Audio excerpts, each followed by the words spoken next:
भयभीत आदमी शांत रह ही नहीं सकता, उसके भीतर ही कंपन जारी है, वो रुष्ट होने को तत्पर है, वो छोटी छोटी बातों से दुखी होता है, बड़ी क्षुद्र बातों से दुखी होता है। तुमने कभी सोचा कैसी छोटी छोटी बातें तुम्हें दुखी कर जाती? अति क्षुद्र बातें तुम सोचो तो खुद ही हंसोगे। पत्नी को चाय लाने में 5 मिनट की देरी हो गई कि बस तुम रुष्ट हो गए, और ऐसे रुष्ट हो गए कि शायद रोज दिन भर रहे। लोग कहते हैं बिस्तर के गलत कोने से उतर गए, गलत से भी उतर गए हो तो उतर गए, खत्म हुआ, मगर अब दिन भर वो जो बिस्तर के गलत कोने से उतर गए हैं वो दिन भर पीछा कर रहा है। किसी आदमी ने नमस्कार न किया कि दिन भर छाया की तरह कांटा चुभता रहता। कोई आदमी देख के हंस दिया, रुष्ट हो गए। ऐसे छुई मुई, ऐसे दीन होकर संभव नहीं है कि तुम कभी आत्मवान हो सको।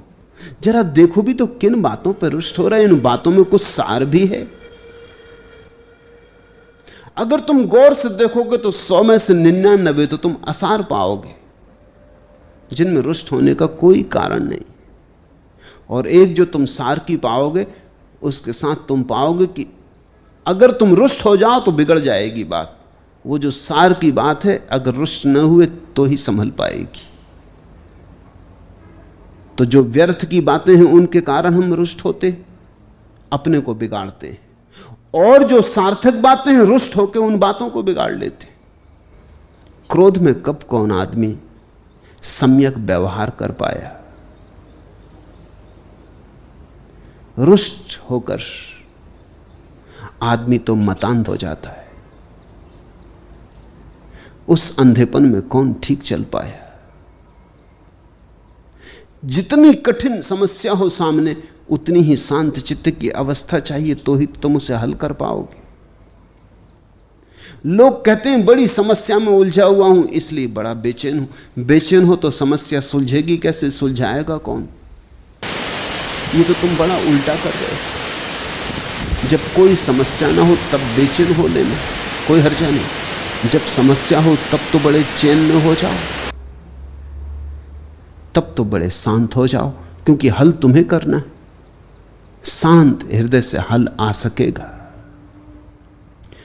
दोष लगाना, निंदा करना, अति शोकाकुल हो जाना, छोटी छोटी चीजों पर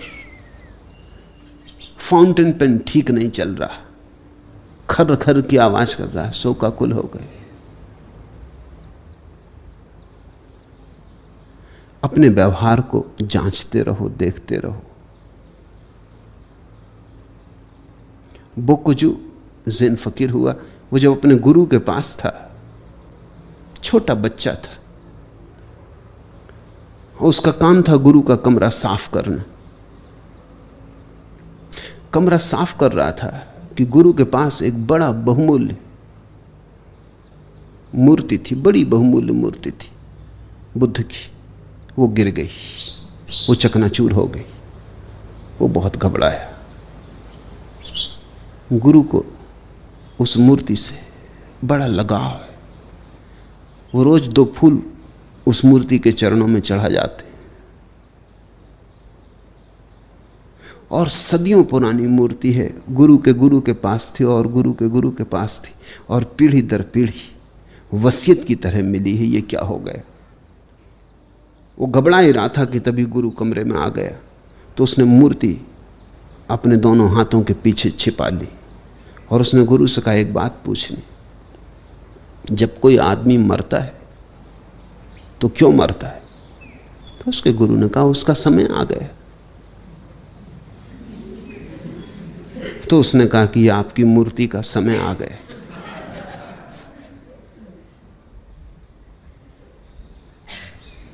गुरु हंसा और उसने कहा जो तू मुझे समझा रहा है अपने जीवन में याद रखना, क्योंकि तेरे जीवन में बहुत मूर्तियों का समय आएगा। जब टूटे तो याद रखना समय आ गया था।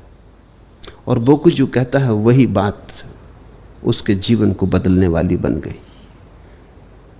जो चीज टूट गई उसने सोचा समय आ गया था, जो साथी छूट गए उसने सोचा समय आ गया था, जो परिजन चल बसे उसने सोचा समय आ गया था, कोई नाराज हो गया तो उसने समझा समय आ गया था।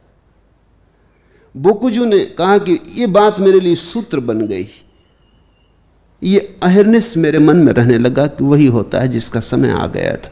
धीरे धीरे धीरे कोई भी चीज फिर शोकाकुल न करती।